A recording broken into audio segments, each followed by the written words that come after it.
अस्सलामु अलैकुम वरहमतुल्लाहि वबरकातुहू। बिस्मिल्लाह वल्हम्दुलिल्लाह वस्सलातु वस्सलामु अला रसूलिल्लाह अम्मा बाद। हमारे लिए सादत है, खुशबख्ती है कि अल्लाह ताला ने हमें अपने दौर के एक बड़े अजीम शख्सियत वक़्त के मुफ्ती शेखुल हदीस और साहिब तसानीफ़ कसीरा कई जिहात में अल्लाह ताला ने शेख मोहतरम को दीनी खिदमात में कबूल फरमाया है। अल्लाह ताला शेख से मज़ीद दीन की खिदमत का काम ले। बच्चियों के इदारों में भी पढ़ा रहे, बच्चों के इदारों में भी पढ़ा रहे। सही बुखारी मुतअद्दिद बार शेख को अल्लाह ताला ने पढ़ाने की तौफीक दी। फिर कई किताबों के तर्जुमे खुद तसानीफ़ की। बेटो, अल्लाह की रहमत के बाद सबसे ज़्यादा मौसर चीज़ जो इंसान को कुछ कर गुज़रने पर आमादा करती है वो है किसी बड़े मुहद्दिस की मुलाजमत इख्तियार करना। जरूह तदील आप मुझ फ़कीर से पढ़ ही रहे हैं। उस रावी की रिवायत को तरजीह दी जाती है जिसने अपने शेख से ज़्यादा लंबा अरसा इकट्ठे गुजारा होता है।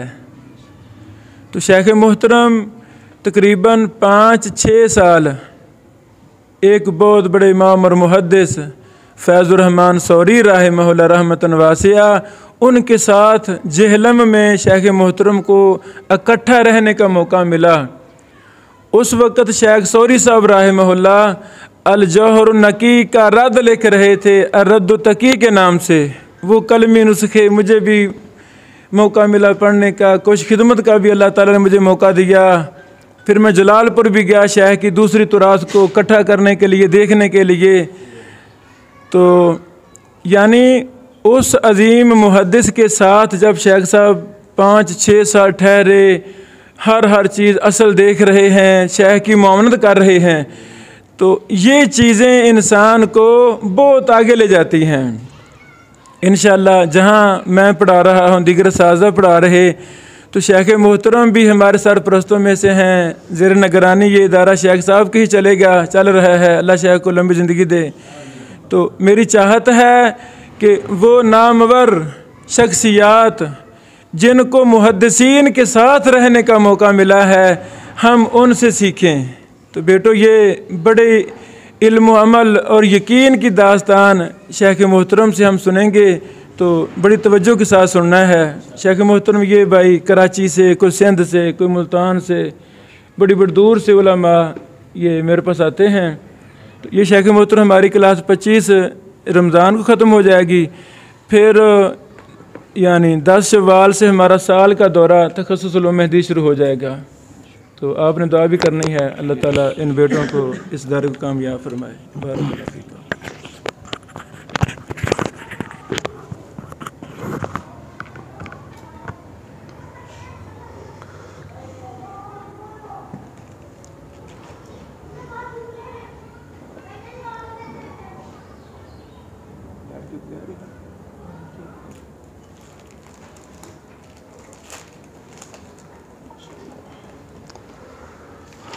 बिस्मिल्लाहिर्रहमानिर्रहीम। अल्हम्दुलिल्लाहि रब्बिल आलमीन वल आक़िबतु लिल मुत्तक़ीन वस्सलातु वस्सलामु अला अशरफिल अंबिया'i वल मुरसलीन नबिय्यिना मुहम्मद व अला आलिहि व सहाबिहि अजमईन।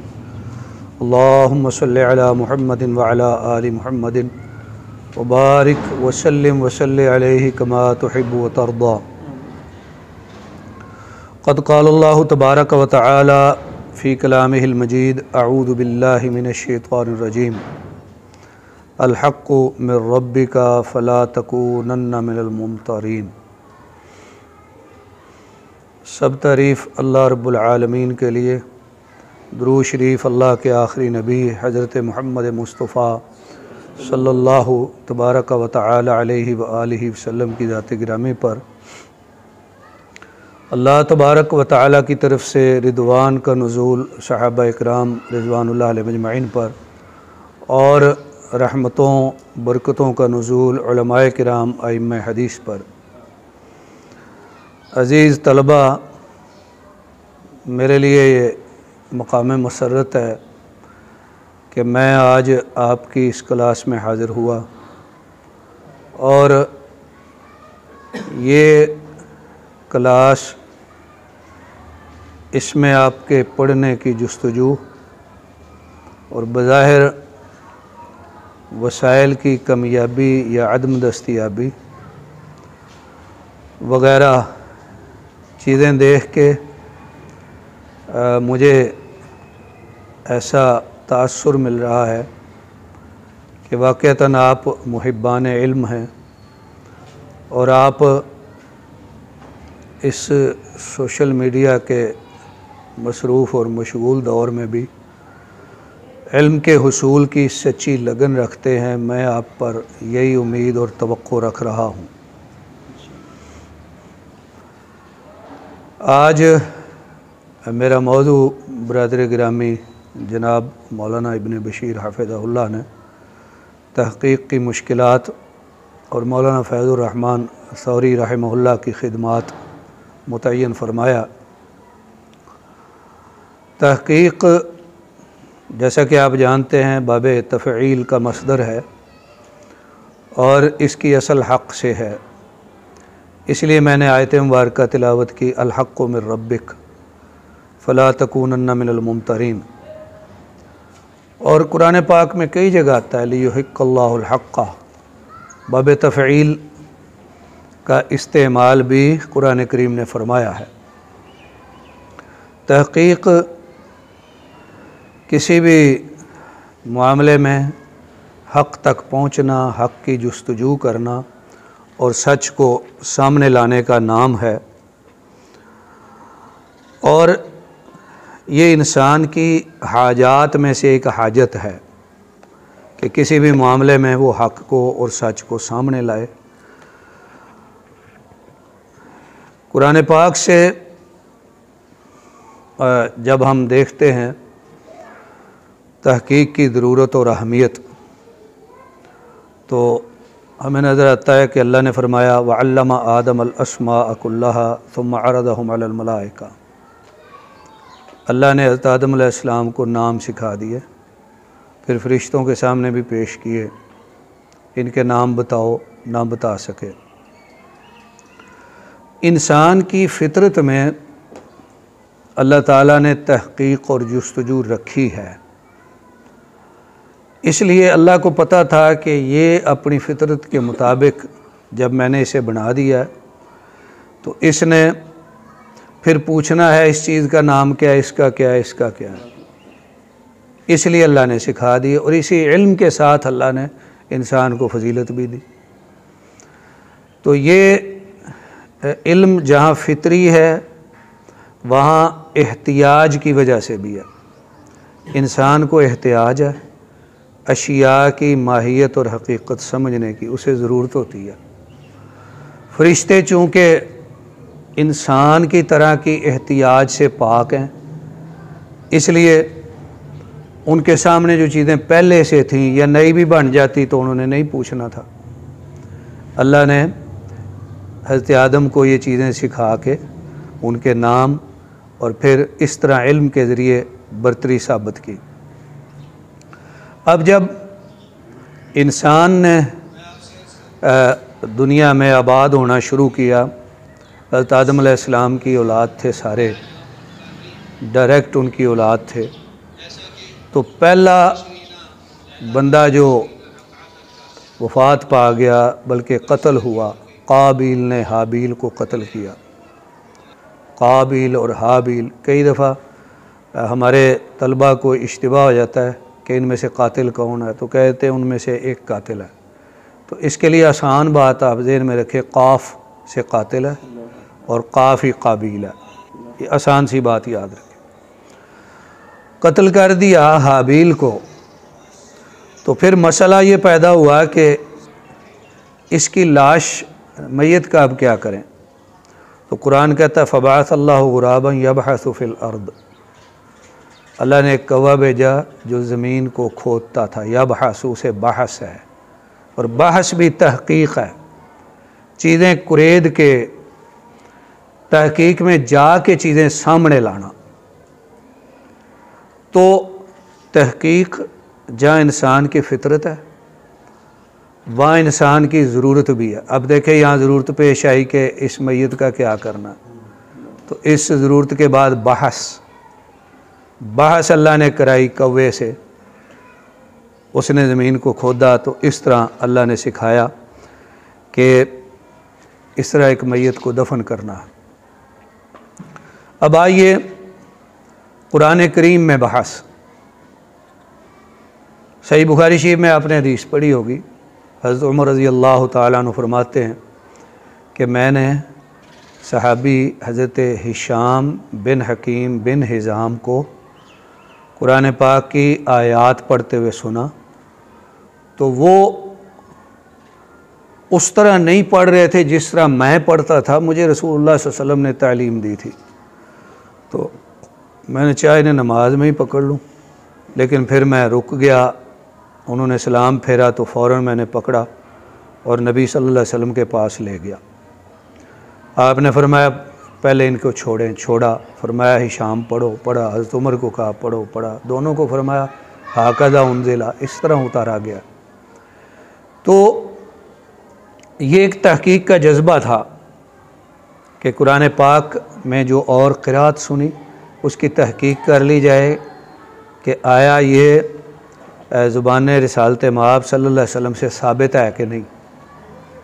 नबी करीम सल्लल्लाहु अलैहि वसल्लम से के सामने ये जो अमल तहकीक हुआ, तकरीरन हमारे लिए कुरान में तहकीक करने का सबूत आ गया, तकरीरन हमारे सामने। फिर हदीस शरीफ में तहकीक, इसमें भी हम हज़रत उमर रज़ी अल्लाह ताला अन्हु का ही एक अमल लेते हैं। बुखारी शरीफ में आपने पढ़ा, अमीरुल मोमिनीन थे कि हज़रत अबू मूसा अशअरी रज़ी अल्लाह ताला अन्हु को किसी काम के लिए बुलाया। वो आए, दरवाज़ा खटखटाया, 3 दफ़ा आवाज़ नहीं आई, वापस चले गए। तो थोड़ी देर बाद हज़रत उमर ने याद किया, फरमाया मैंने अबू मूसा को बुलाया था, बुलाओ। फिर कोई बंदा गया, बुला के लाया। तो फरमाया कि मैंने आपको पहले बुलाया था, आप आए नहीं। उन्होंने कहा जी मैं आया था, 3 दफ़ा दरवाज़ा खटखटाया। तो हदीस शरीफ में है, रसूलुल्लाह सल्लल्लाहु अलैहि वसल्लम का फरमान है, 3 दफ़ा दरवाज़ा खटखटाओ, इजाज़त मिले तो ठीक है, वरना वापस चले जाओ। तो फरमाया कि मैं इस हदीस शरीफ की तहकीक चाहता हूँ, आप कोई और साथी लाएं जो इस पर गवाही दे। तो रसूल अकरम सल्लल्लाहु अलैहि वसल्लम की हदीस शरीफ में तहकीक का ये वाक़या भी हमें सही बुखारी शरीफ में मिलता है। तहकीक की ज़रूरत के बाद अब हम दूसरे नंबर पर आते हैं, तहकीक की अहमियत। तहकीक की अहमियत आप इससे समझ लें कि तहकीक करने का कुरान पाक ने हुक्म फरमाया है। इरशाद फरमाया, या अय्युहल्लज़ीना आमनू इन जाअकुम फासिकुम बिनबइन फतबय्यनु, ईमान वालो तुम्हारे पास कोई फासिक ख़बर लाए तो तहकीक करो। तो तहकीक का हुक्म ख़ुद कुरान ने फरमाया है, इसलिए तहकीक जो है ज़रूरी है। अब ये फासिक का यहाँ ज़िक्र इसलिए आया कि उमूमन जो फासिक है ना, उसकी ख़बर में झूठ का इम्कान होता है। इसका ये मतलब नहीं कि जो गैर फासिक हो उसकी ख़बर की तहकीक की ज़रूरत नहीं, उसकी भी आप तहकीक कर सकते हैं। कुरान ने एक बुनियाद दे दिया। फिर अहमियत में ही हम ये देखते हैं कि नबी करीम सल्लल्लाहु अलैहि वसल्लम ने फरमाया, किसी बंदे के झूठा होने के लिए यही काफ़ी है कि वो हर सुनी सुनाई बात आगे कर दे। तो मतलब ये है कि सुनी सुनाई बात हम आगे नहीं कर सकते, तहकीक करनी चाहिए, तहकीक के बाद फिर बयान करें। फिर इसमें अहमियत का एक पहलू ये है, ख़ास तौर पे मैं हदीस शरीफ की बात कर रहा हूँ। प्यारे रसूल सल्लल्लाहु अलैहि वसल्लम के फ़रामीन अहादीस मुबारका हैं, और आपके बाद तो उनकी तहकीक की अहमियत है ही, आपके दौर में भी अहमियत थी। आपके दौर में किस तरह अहमियत थी, वो इस तरह के जिनको तारीख़ मुनाफिकीन कहती है, वो प्यारे रसूल सल्लल्लाहु अलैहि वसल्लम के बारे में झूठ बोलते थे। अपने लोगों से झूठ बोलते अपने अंदाज में मुतमईन करने के लिए, और कई दफ़ा सहाबा कराम के सामने झूठ बोल देते कि अल्लाह के नबी ने ये फरमाया, हालांकि आपने नहीं फरमाया होता था। तो आपकी हदीस शरीफ की तहकीक मैं अर्ज़ कर रहा हूँ, आपकी ज़िंदगी में भी उसकी ज़रूरत पेश आती थी, आपके होते हुए भी। अब आपके बाद तो ज़्यादा ज़रूरत है कि आपकी तरफ बातें मंसूब की जाए, और चूँकि आप साहिब शरीयत हैं इसलिए आपको ये इल्म था, अल्लाह ने आपको बताया कि आप साहिब शरीयत हैं, आपको ये इल्म था कि मेरे बारे में झूठ बोला जा सकता है। इसलिए आपने फरमाया कि मैं यकुल अलैया मालम अकुल, और मन कज़ब अलैया मुतअम्मिदन, मुख्तलिफ़ अल्फाज, फलियतबव्वा मक़अदहु मिनन नार। आपने अपने बारे में खुसूसी तौर पे इसीलिए फरमाया कि आपके बारे में झूठ, आपकी हदीस के बारे में झूठ बोला जा सकता था। उस दौर में बोला जाता था, मुनाफिक बोलते थे। इसलिए आपके बाद भी वो बातें, वो रिवायतें चलती रहती। इसलिए आपने तहकीक की बुनियाद जो है वो साबित कर दी कि तहकीक करना ज़रूरी है। अब बाद में जो तहकीक, ख़ास तौर पे जिस दौर में हम गुज़र रहे हैं, इसमें तहकीक का एक लाज़मा मुनाफिकीन की तरह का एक गिरोह है, उसकी वजह से तहकीक लाज़म हो गई है।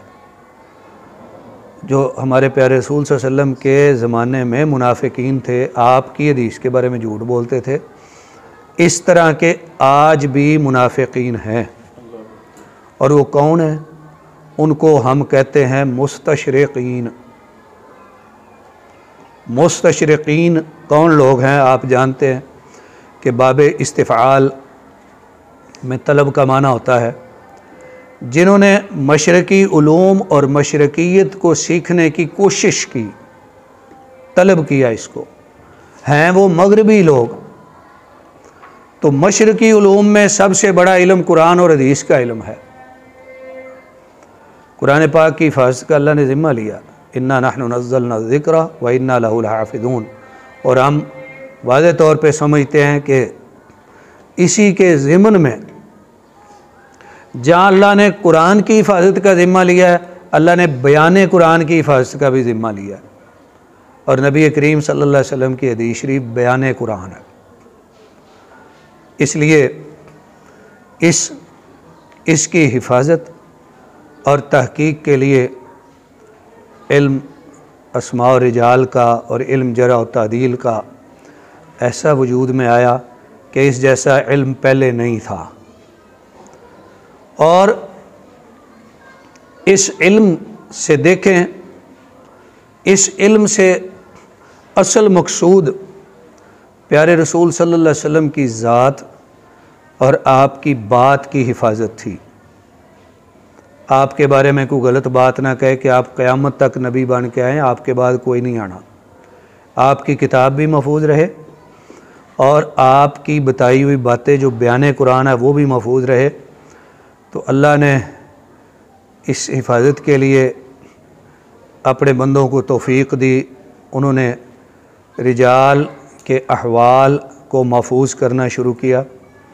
तो रसूलुल्लाह सल्लल्लाहु अलैहि वसल्लम की ज़ात और आपकी बात की हिफाजत की बरकत और एजाज़ से ये पहलू भी सामने आया कि हज़ारों नहीं बल्कि लाखों इंसानों के हालात ज़िंदगी महफूज हो गए, जिनमें आपके मानने वाले भी हैं और आपके दुश्मन भी हैं, कई उनके भी हालात महफूज हो गए, ताकि उनकी दुश्मनी और मुखालफत भी साथ साथ इल्म में रहे। अबू जाल के भी हालात महफूज हो गए, अबू लाब के भी हो गए। तो देखें, मुस्तशरिकीन की वजह से मैं अर्ज़ कर रहा हूँ तहकीक की ज़रूरत है। मैंने अर्ज़ किया जो मशरक़ी उलूम सीखते हैं यूरोप के लोग, और ये तहरीक आज से कोई 1-2 सदियाँ पहले से इसने ज़ोर पकड़ा। पहले भी मुनाफिकीन या मुस्तशरिकीन के कुछ ना कुछ पहलू या शक्लें मौजूद थीं, कैफियतें मौजूद थीं। इनको हम मिला सकते हैं, आपस में सिलसिले जोड़े जा सकते हैं तारीख़ी तौर पे। अब मुस्तशरिकीन ने क्या किया कि हमारी किताबें, ख़ास तौर पे हदीस शरीफ की किताबें और सीरत की किताबें, जो वो पहले करतबा और गरनाता से चोरी करके ले गए थे, मुद्दतों उनके पास ख़जाने पड़े रहे दीगर इस्लामी ममालिक से, वो उन्होंने तहकीक के साथ, जिसको वो लोग एडिट कहते हैं, एडिटिंग के साथ उन्होंने शाया की। और उनके शाया करने का मकसद बज़ाहिर लोगों को ऐसे लगा कि खिदमत इस्लाम है, हालांकि खिदमत इस्लाम मकसद नहीं। उनका मकसद पैगम्बर इस्लाम अलैहिस्सलाम की ज़ात पे इतराज़ात लगाना है, और उनके लिए जहाँ जहाँ मुमकिन हुआ उन्होंने लगाए। ये एक फिर अलग बात है, किसी मौके पे हाज़िरी हुई तो इस पे अर्ज़ करेंगे। तो मुस्तशरिकीन की वजह से हमें तहकीक हदीस और तहकीक सीरत की ज़रूरत है, इसकी ये अहमियत है। और मैं यहाँ आपसे ये भी अर्ज़ करूँ कि आप माशाल्लाह कुतुब का मुताला करें, लेकिन एक बड़ी किताब जो है उस पे नज़र मारें। मैं कई दफ़ा इदारों में जाता हूँ, तलबा और तालिबात से बात करता हूँ, तो मुझे ऐसे लगता है कि बहुत सारों को या बाद इदारों में किसी को भी उस किताब का पता ही नहीं होता। किताब का नाम है उर्दू दायरा मारिफ इस्लामिया, उर्दू दायरा मारिफ इस्लामिया, एनसाइक्लोपीडिया ऑफ इस्लाम इन उर्दू। इसकी बुनियाद क्या थी? इसकी बुनियाद ये थी कि मुस्तशरिकीन ने, अंग्रेज़ों ने जर्मनी में बैठ के, ये एक बंदे का काम नहीं था, एक जमात का काम था, टीम का, और बड़ा अरसा लगा। उन्होंने एनसाइक्लोपीडिया ऑफ इस्लाम मुरतब किया। तो उसमें उन्होंने इस्लाम का तारुफ पेश किया हुरूफ की तरतीब पर, इस्लाम की शख्सियात, इस्लाम की इबादात, इस्लाम के शहर, इस्लाम की किताबें और इस्लामी दीगर रसूम व रिवाज मुतल्लक़ात। तो उसके बयान में उन्होंने बहुत जगह पे डंडी मारी। पंजाब यूनिवर्सिटी में आज से कोई 40-50 साल पहले असातिज़ा की एक टीम बैठी, तो उन्होंने मशवरा किया कि इसका तर्जुमा करें। जब उसका तर्जुमा करने लगे तो उसमें उनकी गलतियां सामने आने लगी, जो उन्होंने तिलबिसात की थी और आमदन बात चीज़ें गलत बयान की थी, और बहुत सारी अहम चीज़ें इस्लाम की उन्होंने वैसे ही छोड़ दी थी, उनके इल्म में नहीं थी। लिहाजा पंजाब यूनिवर्सिटी के जो माहिर असातिज़ा थे अरबी, अंग्रेज़ी, उर्दू के, उनकी टीम बनी। तो उन्होंने ये फ़ैसला किया कि इसके तर्जमे के बजाय हम ख़ुद लिखते हैं उर्दू दायरा मारिफ इस्लामिया। अलबत्ता बुनियाद इसको बनाएंगे, उसको बुनियाद बनाया, उसके मज़ामीन का तर्जमा किया, और जहाँ जहाँ उनकी गलतियाँ थी अंदर ही ब्रैकेट में इजाफ़े किए और वजाहत की, और नए मज़ामीन भी लिखे। उर्दू दायरा मारिफ इस्लामिया में जो नया मज़मून होता है, जो तर्जमा शुदा नहीं, उसके शुरू में इस तरह गोल दायरा और ऐसे क्रॉस लगा होता है। ये निशानी है कि ये मज़मून नया लिखा गया है, ये उस किताब से नहीं लिया गया। तो इस तरह मेरे अज़ीज़ तलबा, आपको इस किताब पे भी नज़र मारनी चाहिए। बहुत बड़ी किताब है, 24 जिल्दों में, बड़े साइज़ की, और हर जिल्द की ज़ख़ामत 2-2, 3-3, 4-4 हज़ार सफ़ात है, और हर सफ़े के अंदर 2 कॉलम हैं, बड़ा साइज़ है। आप में से कोई बंदा अकेला उस सेट को उठा नहीं सकता। 24 जिल्दें और बड़े बड़े साइज़ की जिल्दें। उसका एक जिल्द में इशारिया भी बना है, यानी फ़हारिस, और फिर एक जिल्द अब नई आई है, उसका नाम है सीरत खैरुल अनाम। उसी दायरा मारिफ में जहाँ जहाँ नबी करीम सल्लल्लाहु अलैहि वसल्लम की सीरत के पहलू हैं, एक ज़मानी तरतीब से उससे निकाल के एक अलग जिल्द बना दी है। बड़ी प्यारी किताब है सीरत खैरुल अनाम। अब उससे आगे सुने, मैं चाहता हूँ कि ये मौजू ख़त्म हो। उसके अंदर बाद जगह पे कुछ चीज़ें आई तो साथ ब्रैकेट में लिख दिया रा काफ बा आ, ब्रैकेट में रा काफ बा आ, रुजू कुनेद, आप रुजू करें उस जगह पर। यानी ये एक ऐसी चीज़ आई है, ऐसा नाम आया, ऐसी शख्सियत आई है, ऐसी किताब आई है कि जिसका यहाँ सिर्फ नाम ही है। हम इसका तारुफ़ कराएंगे, नया मजमून लिखेंगे, इसके लिए इसकी मुतल्लका जगह पे रुजू करें। अब मुतल्लका जगह क्या है? मुतल्लका जगह ये है कि वो किताब एक दफ़ा पूरी हो गई, उसके बाद उन्होंने वो रुजू वाली चीज़ें अलिफ बाई तरतीब से नए सिरे से लिखनी शुरू की और उसका नाम रखा तकमिला उर्दू दायरा मारिफ इस्लामिया। उस तकमिला की एक जिल्द मैंने देखी हुई है और मैंने सुना है दूसरी या तीसरी भी छप गई है और अभी अलिफ तक की है। आप अंदाज़ा फरमा सकते हैं कि वो कितनी लंबी होगी। तो ये सारी चीज़ें हैं तहकीक के हवाले से। अब आइए, हमारा तीसरा पॉइंट है तहकीक के लवाजिम, जो चीज़ें लाजमी होनी चाहिए। और जो आपने मौजू में लिखा है ना, तहकीक की मुश्किलात, ये बात और लवाजिम मिलते जुलते हैं। मतलब ये है कि अगर चीज़ें आसानी से मुहैया हो जाएं जो लाजिम हैं तो फिर आपके लिए तहकीक आसान है, और अगर लवाजिम के हुसूल में मुश्किल हो तो फिर वो मुश्किलात है। लिहाजा तहकीक के लवाजिम देखें। नंबर एक, तहकीक को आप बतौर एक तर्ज़ ज़िंदगी के अपनाएं। अगर आप बतौर तर्ज़ ज़िंदगी अपनाएंगे तो यकीनन आपको कामयाबी मिलेगी इंशाअल्लाह। दूसरा ये है कि लगन और जुस्तजू आपकी सच्ची होनी चाहिए। ये बड़ा मुश्किल का काम है, बड़ा मेहनत का मामला है।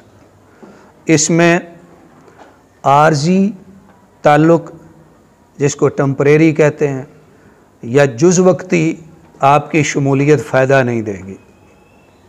और जैसे एक कौल मारूफ़ है, आपने सुना होगा, अल इल्मु ला युअती का बअज़हु हत्ता तुअतियहु कुल्ला का। इल्म आपको अपना थोड़ा हिस्सा भी नहीं देगा जब तक आप अपना सारा कुछ उसको ना दे दें। तो तहकीक के लिए ये ज़रूरी है। तीसरे नंबर पर है उलूम से वाक़फ़ियत। हदीस शरीफ के इल्म के साथ मुतल्लक़ा उलूम से भी वाक़फ़ियत ज़रूरी है। चौथे नंबर पे है अलसिना का इल्म। आपको दूसरी ज़ुबानों का भी इल्म होना चाहिए। रसूलुल्लाह सल्लल्लाहु अलैहि वसल्लम ने सहाबी को कहा था कि इनकी ज़ुबान सीखो, लिहाजा दूसरी ज़ुबानों का सीखना ज़रूरी है। जैसे मैं अर्ज़ कर रहा हूँ, ये मुस्तशरिकीन जो हैं, इन्होंने हमारी ज़ुबान सीखी है। और आपके लिए शायद ये नई बात हो या आपके इल्म में हो पहले, कि यूरोप, अमेरिका, बरतानिया वगैरह की यूनिवर्सिटियों में सब में शोबा अरबी है और शोबा इस्लामियात है। हालांकि उनको इस्लाम से या अरब से कोई मोहब्बत नहीं है, सब में शोबा अरबी है, सब में शोबा इस्लामियात है। क्यों? वो इससे वाक़फ़ियत हासिल करके, इसके उलूम हासिल करके, इन्हीं उलूम में खलत मबहस करना चाहते हैं। फिर इसमें पांचवी बात है कि आपको मराजे का इल्म हो। छठी बात है कि आप मराजे के हुसूल में कामयाबी हासिल कर सकते हों, मराजे आपकी दस्तरस में आ जाएं। सातवीं बात, मराजे मिल जाने के बाद उनमें से हक़ाइक़ की तलाश। और आठवीं बात, हक़ाइक़ जब तलाश कर लिए तो फिर जो कुछ आपने पेश करना है उसकी तरतीब और तंजीम ज़रूरी है। गैर मुरतब तहरीर और तकरीर का कोई फ़ायदा नहीं।